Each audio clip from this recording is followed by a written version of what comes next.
दीपांजलि मोइत्रा। लोकसभा चुनाव में विपक्ष गड़े मुर्दे उखाड़कर केंद्र की मोदी सरकार पर आरोप लगा रहा है। ठीक है, लगाना भी चाहिए, विपक्ष का काम भी वही है, लेकिन मोदी सरकार ने जो काम किया है उसे नकारना मुश्किल होगा। विपक्ष उसे भी झूठे तर्कों द्वारा नकारने पर लगा हुआ है, लेकिन हम आपको बता रहे हैं कि कैसे मोदी सरकार ने अपने नेतृत्व में हर क्षेत्र को विकास के पैमाने पर आगे ले जाने का काम किया। आज हम आपको बता रहे हैं कि कपड़ा क्षेत्र में भारत दिन दुगनी रात चौगनी कैसे आगे बढ़ रहा है। पावरलूम क्षेत्र के विकास के लिए सरकार एक एकीकृत योजना पावर टैक्स इंडिया लागू कर चुकी है। इस योजना के तहत गुणवत्ता और उत्पादकता बढ़ाने के लिए पावरलूमों का विकास अर्ध स्वचालित और शटललेस इकाइयों के रूप में किया गया। उन्नयन के लिए इन इकाइयों को वित्तीय सहायता उपलब्ध कराई गई और इसके परिणाम स्वरूप 2.16 लाख पावरलूमों का विकास सफलतापूर्वक किया। संशोधित प्रौद्योगिकी उन्नयन कोष योजना के तहत एक एकीकृत ITUFS सॉफ्टवेयर का विकास किया गया। ITUFS सॉफ्टवेयर के माध्यम से लाभार्थी इकाइयां सीधे तौर पर अपने अनुप्रयोग अपलोड कर सकती हैं। ये इकाइयां प्रक्रिया के प्रत्येक स्तर पर अपने आवेदन की अद्यतन स्थिति को देख सकती हैं। भारत पूरे विश्व में कपास का सबसे बड़ा उत्पादक है। कपड़ा क्षेत्र में चमकता भारत 6.29, चीन 5.89, US 4.55। कपड़ा उत्पादन में भारत विश्व का दूसरा सबसे बड़ा निर्यातक है। 2017-18 के दौरान भारत ने $1,854 मिलियन मूल्य के वस्त्रों का निर्यात बांग्लादेश को और $1,020 मिलियन मूल्य के वस्त्रों का निर्यात चीन को किया। ये सारी जानकारी कपड़ा राज्य मंत्री अजय टम्टा ने एक सवाल के जवाब में राज्यसभा में लिखित उत्तर में दी थी। जब से मोदी सरकार आई है तभी से सरकार वस्त्र एवं हस्तशिल्प क्षेत्र के विकास, विशेषकर तकनीकी उन्नयन, बुनियादी ढांचे के सृजन एवं कौशल विकास के लिए विभिन्न नीतिगत पहलों और कार्यक्रमों को क्रियान्वित कर रही है, जिनमें संशोधित तकनीकी उन्नयन कोष योजना और पावर टैक्स इंडिया स्कीम भी शामिल है। इसी तरह एकीकृत टेक्सटाइल पार्क योजना, पूर्वोत्तर क्षेत्र वस्त्र संवर्धन योजना, राष्ट्रीय हस्तशिल्प विकास कार्यक्रम और व्यापक हस्तशिल्प क्लस्टर विकास योजना को भी क्रियान्वित किया जा रहा है, जिसका लाभ देश के असंगठित क्षेत्र को मिलेगा। सरकार ने परिधान एवं मेडअप क्षेत्र में निवेश, रोजगार एवं निर्यात को बढ़ावा देने के लिए एक विशेष पैकेज लॉन्च किया है। इस विशेष पैकेज का उद्देश्य 3 सालों में 1 करोड़ तक रोजगारों को सृजित करना, निर्यात में 31 अरब अमेरिकी डॉलर का इजाफा करना और 80,000 करोड़ रुपए का निवेश आकर्षित करना रहा है। इसके तहत अब तक 5,728 करोड़ रुपए का अतिरिक्त निर्यात और 25,345 करोड़ रुपए का अतिरिक्त निवेश सृजित हुआ है और इन सबका श्रेय प्रधानमंत्री मोदी के कुशल नेतृत्व और विजन को जाता है, जिसकी वजह से कपड़ा उद्योग आज एक बड़े मकाम पर पहुंच गया है, जिसकी वजह से लोगों और सबको रोजगार मिला है और विश्व में भारत अपना कीर्तिमान बना रहा है। जब से योगी जी की सरकार आई है,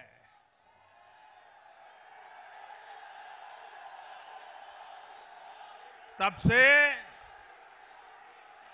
गुंडों और बदमाशों में डर है, भय है। बेटियों के साथ अत्याचार करने वाले आज 100 बार सोचते हैं कि नहीं सोचते हैं,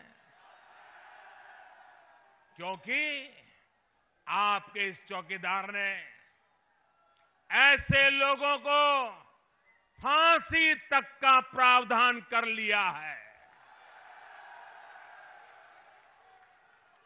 ये बातें मैं आपको इसलिए बता रहा हूं क्योंकि हम सभी मिलकर बीते 5 वर्षों में भारत को जिस स्थिति से निकाल कर लाए हैं, इसको और मजबूत करना है। देश को और मजबूत करना है कि नहीं करना है?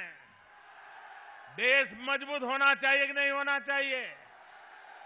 मजबूत देश के लिए मजबूत सरकार चाहिए कि नहीं चाहिए? अगर इन महामिलावटी लोगों को ये जरा बराबर उत्तर प्रदेश के लोग समझ लें, अगर इन महामिलावटी लोगों को जरा भी मौका मिल गया तो ये देश उस पुरानी स्थिति में जाने में जरा भी देर नहीं लगने वाली। ये कितने बेचैन हैं, कितने बौखलाए हैं। ये 2 महीने से देश बहुत साफ साफ देख रहा है। भाइयों और बहनों, आज स्थिति है कि कुछ दिन पहले तक जो लोग इस चौकीदार को चुनौती देते फिरते थे, अब रोते फिर रहे हैं। मोदी ने ये क्यों किया? मोदी ने वो क्यों किया? ये मोदी ने पाकिस्तान में आतंकियों को घर में घुसकर क्यों मारा? ये मोदी ने आतंकियों के अड्डे को नष्ट क्यों किया? रो रहे हैं।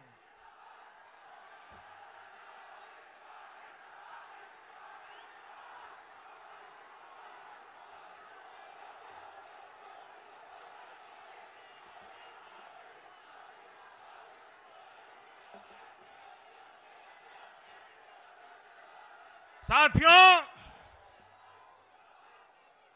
एक गंभीर बात की ओर आपका ध्यान दिलाना चाहता हूं।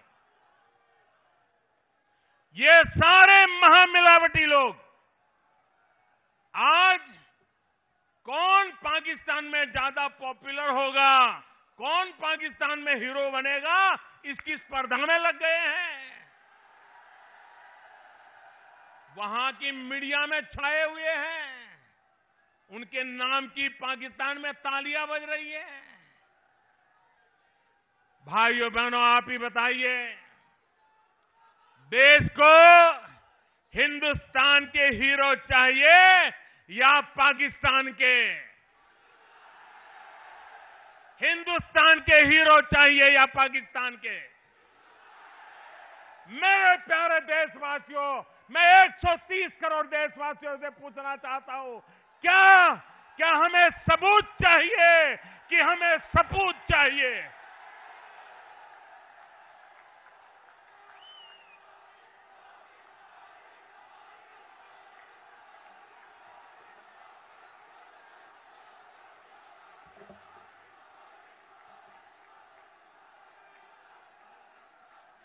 मेरे देश के सपूत, यही मेरे देश का सबसे बड़ा सबूत है। जो सबूत मांगते हैं वो सपूत को ललकारते हैं। साथियों, 26 फरवरी की वो तारीख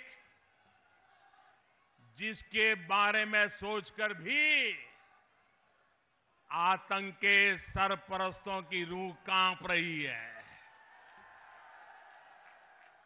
लेकिन पल भर के लिए सोचिए मेरे मेरठवासी, जरा सोचिए कि 26 फरवरी को हमारे देश के वीर सैनिकों ने पराक्रम किया, अगर उसमें थोड़ी सी भी गड़बड़ हो जाती तो क्या होता? थोड़ा सा ऊपर नीचे हो जाता तो ये लोग मेरे साथ क्या करते? पुतले जलाते कि नहीं जलाते? मुझे नोच डालते कि नहीं डालते? मेरा इस्तीफा मांगते कि नहीं मांगते?